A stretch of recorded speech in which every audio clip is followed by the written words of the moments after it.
Welcome viewers, this is Windshear. This will be episode 3 of my Survivability series, a series where I detail tips and strategy to increase your longevity on the battlefield. Check this out.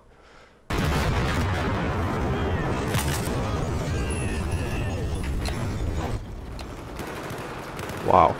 I mean, did that Jeep just like fly over that guy? I mean, only in Battlefield, every day in Battlefield, as I say, just those moments you see routinely on the battlefield that just give you a moment of pause, take your breath away.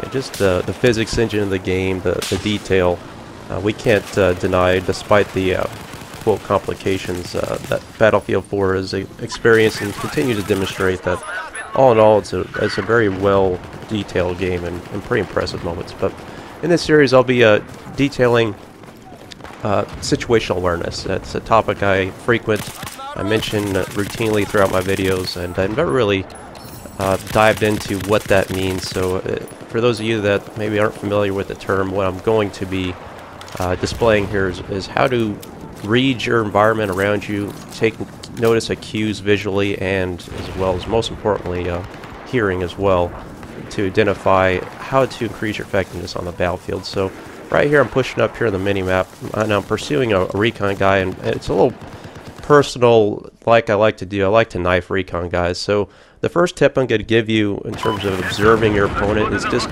make sure you're aware of their orientation, because if you're coming at them, obviously it only takes one shot for this guy to put me down. So you can see me keep drawing up on my weapon to make sure if he does look my way, I'm ready to fire.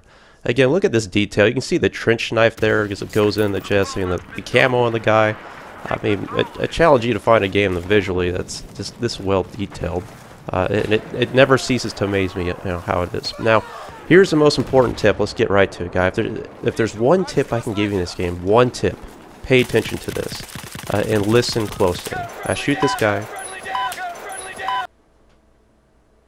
So there it is. I replayed it 3 times. It's almost like another set of eyes.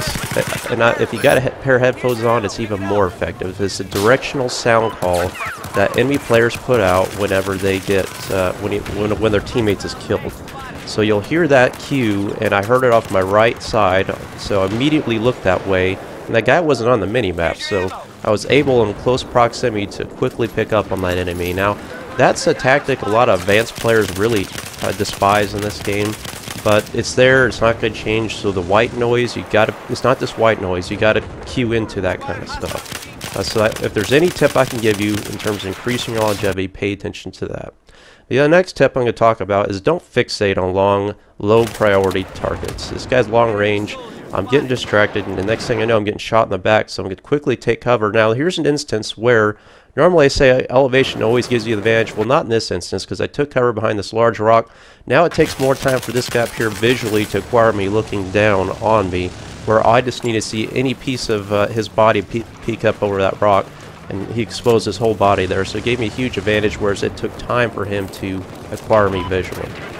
Next thing, classic topic, whenever you're giving yourself time to regenerate health, cover is very essential, and trying to eliminate exposure behind you is always key. So now I got a 180-degree field in front of me, and I'm also reducing my signature with the vegetation there, as well as the shadow effect as well. So it makes it very difficult, especially with me having a suppressed weapon, to get picked up by the enemy here.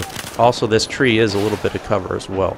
So then I'm picking up guys, and this is obliteration. As you can see, this team is spawning right in on this area. Normally I wouldn't recommend this kind of gameplay, but if you want the kills, you got to get in the hornet's nest, and that's how I pick up a 10-0 KD on this match.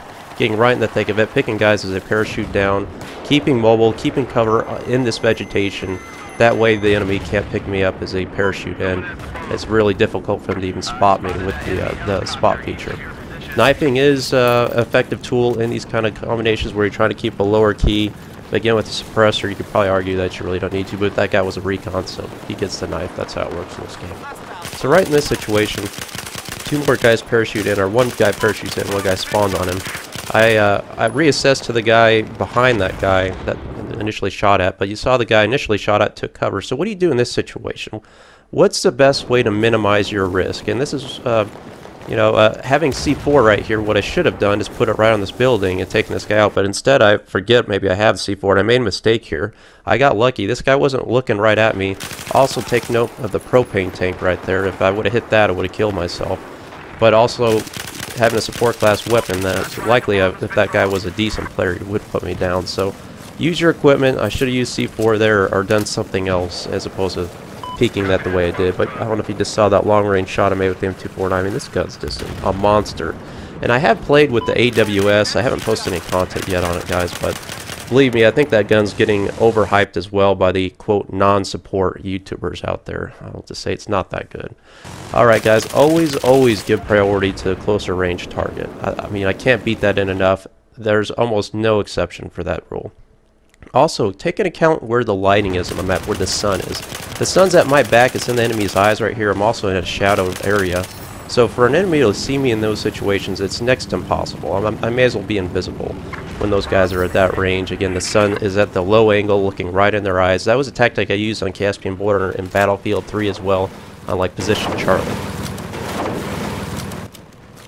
Now right there again, there's a parachute deploy, so that's a cue as well. It's not just white noise. The guys just parachute right in on top of me, and again, the suppressors keep me alive here. So these are all cues. I mean, and I go on here to mop up 4 more guys. So that kind of cue, listening to the white noise of the players calling out enemy players' deaths or their fellow player death, and then bear in mind if they're on the Russian team, that's all going to be in Russian, or if it's on Chinese, it'll be in Russian. Bottom line is, when you kill somebody and you hear somebody that's not on your team calling out that noise, that's an indication there's an enemy player in the vicinity. Pick up on that. The parachute deployments, or even when people throw out ammo boxes or health packs, here's an ammo box, here's a health box. Well, if you don't have any teammates around you that are those types of players, chances are that's the enemy team. And turnabout's fair play there. I was asking for that, but I got that guy 5 times. He finally got the knife, so he deserves that. So I'm trying to keep these videos a little bit shorter, guys, because I want to keep them more well-defined and emphasize those topics. If you keep those topics and tactics in mind, even as an advanced player, it never hurts to revisit the fundamentals of the game, and having those refresh your memories is a good tool to keep running through as you play through the game and the battlefield. Remind yourself, discipline yourself, play it by your own set of rules. The moment you start breaking your own rules, and I see this day in and day out, when I don't listen to my own advice, that's when I lose. That's when I make a mistake. So I hope this series, I hope that you guys can learn something from these series. Please like and subscribe. If you haven't seen my other 2 series on survivability, check them out. All in all, thanks for watching, guys. I will have more content to come. This is Windshear, and I will see you on the battlefield.